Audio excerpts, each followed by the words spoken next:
The second phone was taped beneath her dresser. It had been there for 3 years, silent and hidden. Kazuki stared at the cheap plastic shell. The screen was on, battery nearly full. Someone kept it charged. He tried her birthday. The phone shook its head, his own. Denied again. 6 digits he didn't know. A small power bank clung to it. Every night, she must have plugged it in while he slept. He reattached it to the wood with trembling hands. She could never know he'd touched it. What are you hiding, Kaori? A second life, a second man. What couldn't you tell me? You've barely touched your food. Did something happen at work? Work was brutal. I just need some rest, okay? Don't worry. That's a joke. I am drowning in suspicion while you smile like nothing's wrong. He resolved to uncover the truth. Whatever lay on that phone, he would drag it into the light each night. Kazuki feigned sleep. He listened for the faint click of the power bank, the rustle of tape. There it is again. The tiny beep of a phone that shouldn't exist. In the morning, the drawer slid open without a single creak. She had done it so often, it was muscle memory. At dinner, he watched her smile. The same warm smile she'd worn for 7 years. Now, it felt like a mask. You've been so distracted lately. Maybe we need a date night. Remember our old spot? Yeah, maybe. Date night. We haven't had one in months. Is that guilt, Kaori? Or just your usual kindness? He excused himself to the bathroom. In the mirror, he saw a man he barely recognized. Hollow-eyed, hair disheveled, imagining his wife in someone else's arms. If I check the drawer now, I'll find it still warm from charging. I could confront her, but I need proof first. So he returned to the table, smiled back, and sharpened his patience into a blade. The week that followed skewed into a fever dream. He stole moments when she showered, when she shopped, fingers dancing over the same 6 digits. Her birthday, his, their first date. Nothing. The phone stayed a locked vault. He called in sick to work. He couldn't focus on spreadsheets while his marriage was on fire. At night, he'd lie beside her, listening to her breathe, and imagine a stranger laughing at her texts. Who is he, Kaori? A coworker? Some guy from the gym? You look so peaceful while I am rotting. By day 7, he'd tried 37 combinations. Each failure hammered a new crack in him. He sat on the cold bathroom tiles at 3 a.m., the phone glowing in his palm, and stared at the passcode screen. Maybe it's our anniversary backwards. Maybe our wedding date. His thumb hovered over the keys. If this didn't work, he might never know. He took a long breath and started to type. The screen blinked and gave way. Their wedding date. The one number she'd never forget. Heart hammering, Kazuki swiped into the message app. Only one thread existed. A single contact. K. K. Just K. No photo. No last seen. 3 years of messages to one person. The counter read over 11,000 sent, and 0 received. Not a single reply. What kind of relationship is that? Even a stalker gets blocked. Even a ghost echoes. He scrolled. The earliest message was 3 years ago, almost to the day.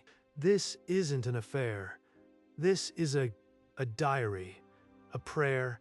I don't know what this is. The phone grew heavy. A stone pulled from the ocean floor. He didn't know whether to throw it across the room or cradle it. The ground under his marriage shifted, and for the first time in days he was afraid of what he might find. He closed the app, the dark screen reflecting a stranger's face, and sat in the silence of his own shallow breathing. He couldn't leave it alone. His thumb moved on its own, scrolling upward through years of one-sided devotion. The earliest message sat at the top, dated 3 years ago. The cherry blossoms were just opening then. The cherry blossoms are early. I wish you could see them. The park was so beautiful today, Kay. This is not the voice of a lover. This is something else entirely. She wrote about grocery lists, a funny-shaped cloud, the way the sunlight hit his side of the bed. She talks to Kay like a parent, like a mother who misses her child. There was no flirtation, no secrets, just the mundane details of a life shared with someone unreachable. Kay never answers. Not once. Is it because Kay can't answer? The more he read, the more the world tipped. Kay wasn't a man. Kay was a child. He set the phone down like it might detonate. The affair was a phantom.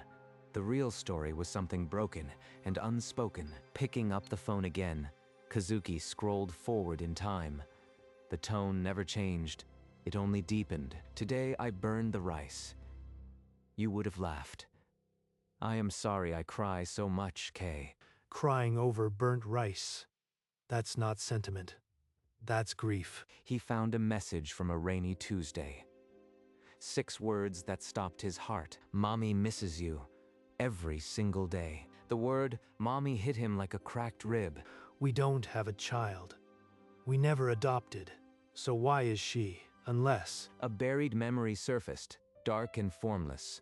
The shape of a loss they never named. Could Kay be our number? That's impossible. She would have told me. But even as he thought it, the truth dug its claws into his chest. Kay wasn't an affair. Kay was a grave. He needed proof. A name. They had chosen one, once. A name for a boy they never got to hold. Kaito. We decided on Kaito if he was a boy. Kaito. He scrolled desperately, looking for the word, the date, anything that would confirm the nightmare. Then he found it. A message sent on the anniversary of the loss, a day that always passed in silence. Happy 3rd birthday. Kay, you'd be so big now. Mommy loves you. Always. The date on the screen matched the one seared into his memory. 3 years to the day. Kaito. Kay. His son. The one he'd never held, whose nursery they'd silently dismantled. All this time, she's been talking to our baby. While I buried it, she kept him alive. Grief and fury tangled in his chest. She'd hidden this, suffered alone, and left him in the dark. The phone felt slick with his sweat. He had to face her. He had to face her. He had to know why. He waited in the dark living room, the phone heavy in his hand, its screen burned into his retinas. At 10:30, the key turned in the lock. Kaori's familiar footsteps paused when she saw the light on. She knows something is wrong. Good. I can't hide this any longer. He stepped into the hallway, the phone held up like a question mark. Her grocery bag slipped from her fingers. Kazuki, why do you have that? Where did you? We need to talk about Kay. Her face drained of color. For a long moment, she was a statue, lips parted, eyes frozen on the device. I thought it was an affair, but it's something else, isn't it? Tell me who Kay is. I can't. It's not what you think. She couldn't finish the sentence. Her whole body trembled, and the only sound was the fridge humming through the silence. For 3 years you've been hiding this. Who is Kay, Kaori? I can't. Please, Kazuki. She collapsed onto the floor, knees hitting the wood with a thud that echoed through the apartment.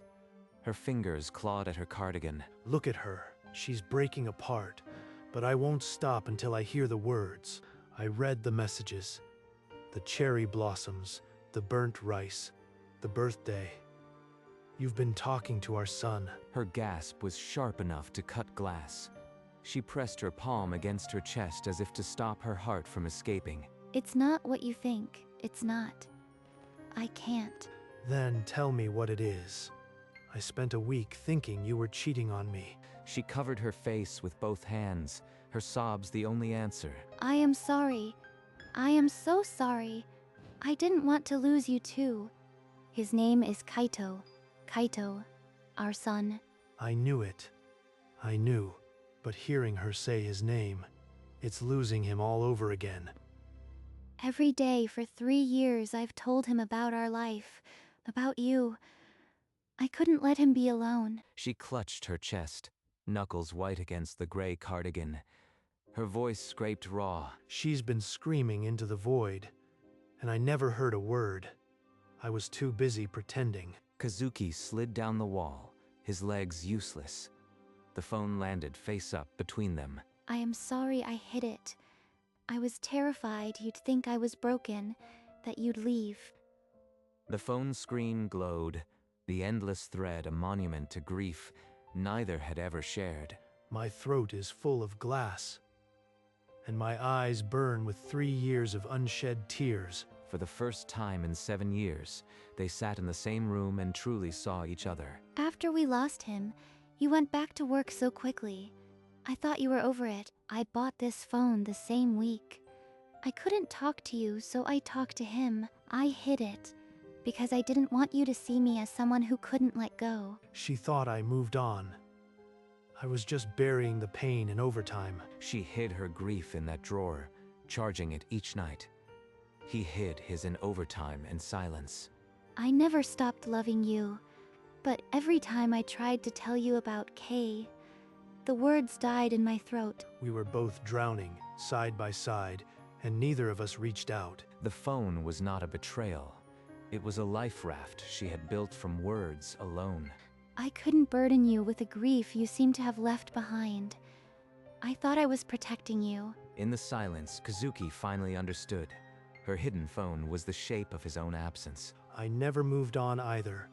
I just buried it in work so you wouldn't worry. Kaori's tear-glazed eyes widened. She searched his face as if seeing him for the first time in 3 years. All this time, I thought you were okay. I thought I was the only one drowning. She's been carrying this alone because I made her think she had to. He reached out, hesitating, then rested his hand on the phone between them. No longer a weapon, but a bridge. He's touching it. Not in anger, in understanding. Their eyes met over the glowing screen. No walls, just two people who had been lost in the same dark. I am sorry I wasn't there. I am sorry I made you feel you had to hide this. I am sorry too. I should have trusted you with my broken heart. For the first time, they weren't just hearing each other. They were listening. Can I read them? All of them. From the beginning. I want to hear what you told him. She nodded, unable to speak, and placed the phone in his open palm with trembling fingers. He scrolled to the very first message, the one dated 3 years ago. The cherry blossoms. The cherry blossoms are early. I wish you could see them. The park was so beautiful today, Kay. Kaori pressed her hands to her mouth, tears sliding between her fingers. Mommy misses you. Every single day. The words filled the room, each one a stone she had carried alone. Now he was helping her lift them. Today I burned the rice. You would have laughed. I am sorry I cry so much. He's reading my diary. My heart poured out for Kaito, and he isn't running. They sat together as the night deepened, immersed in an archive of love and loss. He scrolled forward, reading faster now. A photo of his favorite dinner, a failed joke she told their son. I made your favorite tonight. I hope somewhere you can taste it. Daddy got promoted today. He looked so proud. I wish you could see him. I hope he gets your laugh, Daddy. She recorded my whole life, and I never knew. Every forgotten moment, she saved it for him. He pulled her against his chest, the phone slipping between them. Forgotten. His tears soaked her hair. I am sorry. I am sorry I hid him from you. No more hiding. Not from you, not from him. I am here now. She clung to him as if he were the last solid thing on earth. The weight of 3 years finally rested between them. Not as a wall, but as a shared ground. The phone lay between them on the wooden floor, its screen still bright, a messenger no longer hidden, but a witness to their reunion. Dawn crept through the curtains, pale and tender. They hadn't moved from the floor. Kaori had collapsed against his shoulder, her breathing shallow with exhaustion. The phone lay in his lap, still bright. He scrolled to the very end. The last message was from that morning, before he ever found the phone. Maybe someday, I'll tell Daddy, but not today. I love you, Kay. That morning she was still hiding it. And tonight, I broke her world open. He closed the phone with a soft click, the final message still ringing in the silence. He cradled the device in both hands, then reached for her fingers. Kazuki, are you? I am not angry, Kaori. I am heartbroken. You went through this alone. The first full sunlight flooded the room, warm and clean. The phone sat between them, no longer a secret, but a scar now shared. Kazuki held her gaze, the morning sun spilling gold across the floor. He took a steadying breath. Give me his number. I want to talk to our son, too. For a long moment, Kaori simply stared, as if the words were foreign. You? You want to text him? Yes, every day. Just like you did. I want to tell him about my day, too. Her hand trembled as she reached for her own phone, unlocking it to show the contact. Kaito, saved with a tiny heart. Kazuki entered the number into his phone, the 11 digits that would become his second line. Thank you. He's not running, he's staying, and he wants to talk to our boy. The afternoon light filled the space between them, and for the first time, there were 3 people in the room. He opened a new chat with the contact she had handed him. The cursor blinked like a slow heartbeat. This is the first thing he'll ever hear from me. It has to be real. It has to be real. It has to be true. His thumbs moved across the glass, each letter pressed with the weight of 3 silent years. Hi, Kay. This is your dad. I am sorry it took me so long. Before sending, he tilted the screen toward her. She read the words, and something broke open in her chest. It's perfect. He pressed send. The message launched into the silence, and the phone vibrated once in his hand. A gentle echo. She wrapped her arms around him, her tears hot against his neck. From now on, we do this together. No more secrets. No more alone. And so a new thread began. Not a hidden journal, but a line connecting 2 parents to the boy who had taught them how to speak again. Late afternoon of the following day, they stood before the family altar in their bedroom. A small urn, a faded photo, and now a second phone. Kazuki placed the phone beside the urn with a steadiness that surprised even him. No more tape, no more drawers. It belonged here. We'll tell you everything from now on. No more silent mothers, no more absent fathers. Together, they lit the incense, the thin smoke curling upward like prayers they had finally learned to speak. Before leaving it, Kazuki connected the charger. The small green light blinked once, a heartbeat. A weapon, no longer. A vessel now. A bridge I almost burned. I never thought I'd see it out in the open. It feels lighter. Because you are not carrying it alone anymore. The second phone, once taped in secret, now rested openly on the altar, charging in full view, a messenger no longer hidden, but a daily offering. They stood a moment longer, hands clasped, and then returned to the kitchen where their shared life continued. The days began to fold into something gentler. Kazuki and Kaori found a rhythm they had lost 3 years ago. The gardenias bloomed early. I want him to see them. The white gardenias are out. Your mother planted them the spring after you left. They're beautiful. Kay. Look outside, a full rainbow. I am going to tell him. She typed quickly, and he leaned over her shoulder, reading the words as they appeared. Later, on a park bench, they sat side by side. The phone lay between them, open to a shared thread. Did you really tell him I snore like a freight train? He deserves to know the truth. All of it. The phone rarely returned to a drawer. It lived on the kitchen counter, charging openly. In the quiet evenings, they still ached. But now the pain had a name, a number, and a shared address. One evening, they opened the box both had avoided for 3 years. Tiny clothes never worn. Kazuki lifted a cream-colored onesie. The fabric was impossibly soft, like it remembered being held. She kept them. All this time, I thought she had thrown everything away. They folded in silence. No words needed. The phone rested on the floor between them. Kaori paused, picked up the phone, and let her thumbs move across the screen. Your daddy still cries sometimes, but now he tells me why. She's telling him about me.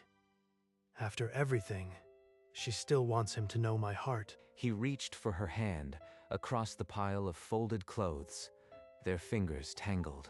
I am glad I don't have to hide this part of you from him anymore. The phone's screen dimmed, and the room settled into the gentle sound of tiny sleeves rustling.